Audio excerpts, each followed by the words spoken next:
everybody! I'm back at this painting. I've had some progress, but I didn't videotape it. And I'll tell you why. Because when I work on some of these kind of things, I actually take it off and I have to set it on my lap and work at it like this. And so it's kind of weird to videotape it that way.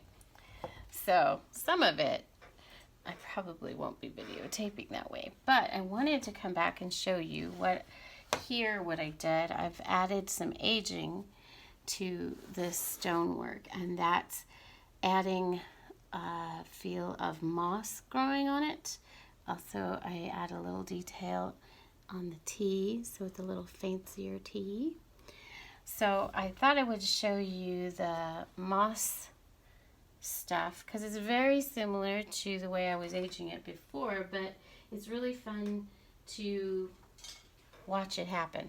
So again, what we're going to do is we need a soft bristled brush like this that's dry, and then I'm using this size brush today, which is just a real small flat brush. This one is not rough on top, because I'm kind of trying to focus where the color is going to go. And then I've got water, a little bit of water on my palette, and I am using what color green you probably would like to know. It is Grass Green by Master's Touch. And then I mix that grass green with a touch of black because that grass green is a little bit see-through. And so it does not need much black, though, I have to tell you. Sometimes you can really overdo it. I've noticed I can overdo it. All right, so then I'm going to take the excess paint off of my brush onto a piece of paper towel, and then I'm just going to tap it with just a little bit. You don't want it running down your brush or dripping, because that's something you have to be careful of.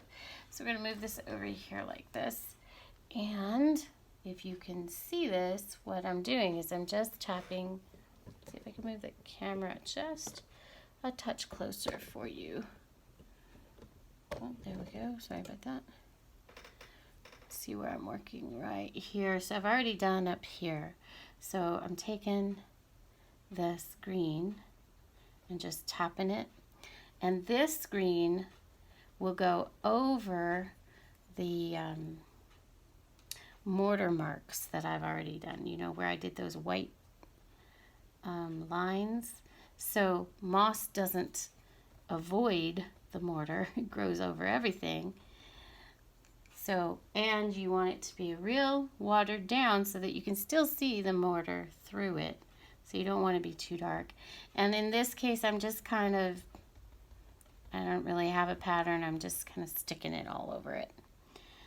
And we're going to go even into the dark gray areas over here. I'll make sure we're still in the camera here. So I'm going to come over, we'll work on this little corner right here, so it'll be easier for you to see. But let me go in here. I want to get up to the edge of this tree because you don't want to look like it doesn't grow behind the tree. That would look weird. All right. And then right here. So I don't have a whole lot of experience of seeing moss grow because where we live, it's way too dry for moss to grow. I have tried, to be honest, I have tried because I have a great love of moss. And yet I don't like humidity too much, so I don't know. Although I would have to say all of these paintings that I do are pretty much from my imagination and where I would love to go. And like I said before, I study stuff. I don't copy a painting. I don't copy a picture of anything. I just study it. I spend a lot of time looking at things and seeing the shapes and the colors and stuff. But one of my dreams is to travel to Scotland and Ireland. I think of all the places that I could go ever, maybe those are the two that I would love to go to do. My sister, she got to go a couple of years ago, and oh, her pictures were amazing. So I'm really excited she got to go. But it's funny, we did a we were doing a family tree thing, which is, you know, a lot of fun to do. Okay, so there you go. That whole corner is done. And, you know, it's not an obvious, huge difference, but it makes a big difference. It's almost a trompe-l'oeil effect. And then next what I thought I would do, so I'm not going to work on this gate. I have part of this gate done over here. This is partially done. And then I will work on this, but it's really too hard for me to videotape that because I got to twist it around so much. But what I thought I would do now is I need to wash the dry brush that I was using. Because you can't just leave it because it's picked up some paint. Let me finish this little corner right there. All right, got that done. All right, we're gonna wash that. And then what I'm gonna do is over here on this corner, I have just started a rose vine right there. And so I'm gonna come over here and let's see if we can lower this just a little bit for you.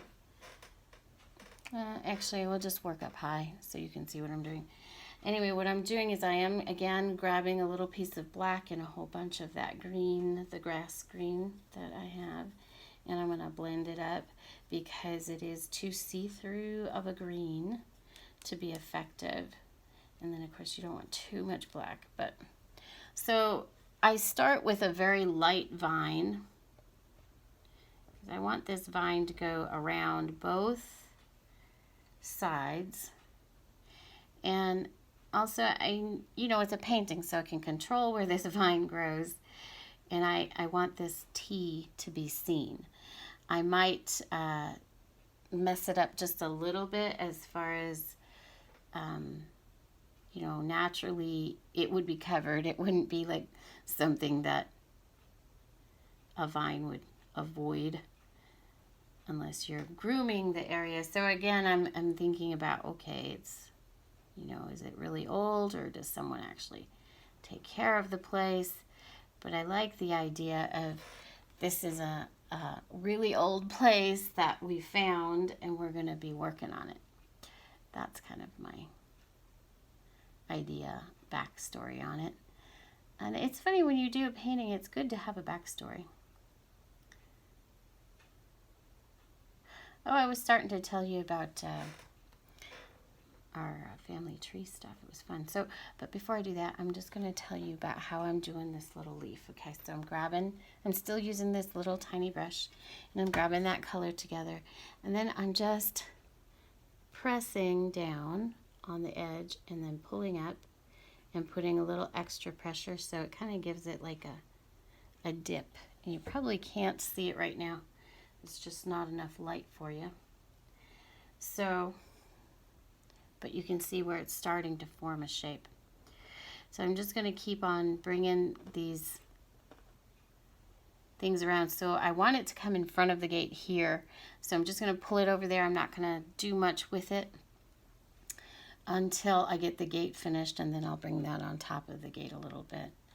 And then, with any kind of plant, it's going to have a whole lot of excess green coming different places. So I'm just going to keep pulling the vine up and towards. All right, so let me finish my story on the DNA thing. So we thought it'd be fun to do our family tree, and so we've done part of it. And then because a lot of our family tree is very hard to trace, my mom thought it would be fun to do some DNA stuff with family tree things. And so it was really interesting, the results, because we thought we had British heritage, but there isn't any in our DNA.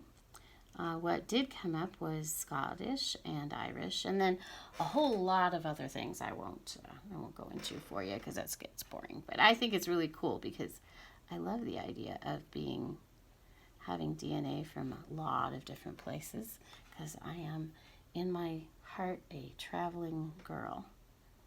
I do love to travel. I am not the kind of person who just wants to travel all the time. I do like to have a home base and a garden, as you can tell, in my posts. But I do love to travel, so it's kind of cool.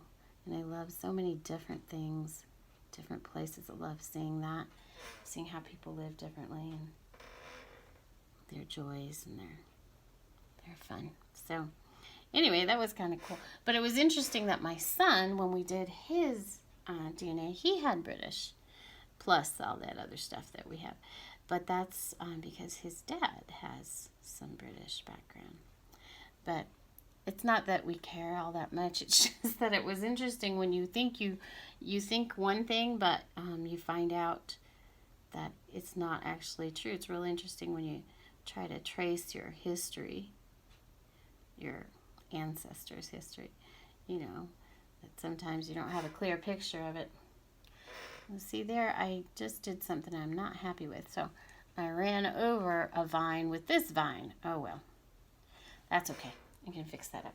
All right, so what I was going to do next is show you the roses, how I begin the roses. So as I was starting to say, I do a light vine. I don't want to overpower what I've done. So I will start with a very laid back vine. I don't want to overdo the vine. And then I'll come back and add to it as it feels right. So this time I'm going to use, I really love this color mixed with some black. It's just crimson, and again, that's Master's Touch. And I take the crimson color over into a little thing here, and I add some black to it. And again, it is one of those other colors too that's very see-through color, so adding black to it in the right amount. So if you overdo the black, then you get like a really, really dark purple. But that's not what I want. I want to go for I want the red. I want that crimson to come out. Because one of my favorite roses is that Don Juan rose that I have up front. That's so pretty. It's just such a brilliant color. So I'm using a very skinny brush. I've got too much paint on it, so it's very hard for you to see. So let me fix that for you. I'm using a very fine end brush. There you go. Okay, like that. And I'm just loading some paint on it. And then I hit wherever I'm thinking, okay, there should be a flower there. I hit the tip and I circle it. Circle, circle, circle. And because this is a pretty much distance, you know, painting, you're seeing it off in a distance. You don't have to do a lot of detail on the rose itself, but it should be kind of a circle. That's how I've learned to do it. And then, of course, all the roses are different sizes. No rose ever grows a, you know, same size all the time, all over itself. So I add like a little piece here, a little tiny bit, and a great big one. And just, that's how I do the roses. And again, I'm not going to do a whole lot right now because I want to wait and see how this is going to go. So there you go. There's a few roses and a little bit of moss on our stonework. And I'm real happy with how it's coming along. Again, it's a very slow painting, but that's okay. I'm really enjoying the process. I did get part of the trunk here worked on this tree, and I've decided to leave that alone for a little bit because I really need to concentrate on finishing this here. I've got my posts all the way, most of the way up there, and I still need to age them a little bit. And then I'm going to start working on this, and I still need to finish this gate. And then if you remember before, I had a light hanging here, but my post was a little crooked, so I wanted to fix the post, so I took out that thing for a lantern hanger, and I'll put that on later. It still needs a little straightening here. I need to bring it out just a little bit up here, and I'll do that in just a bit, and that'll bring it up straighter.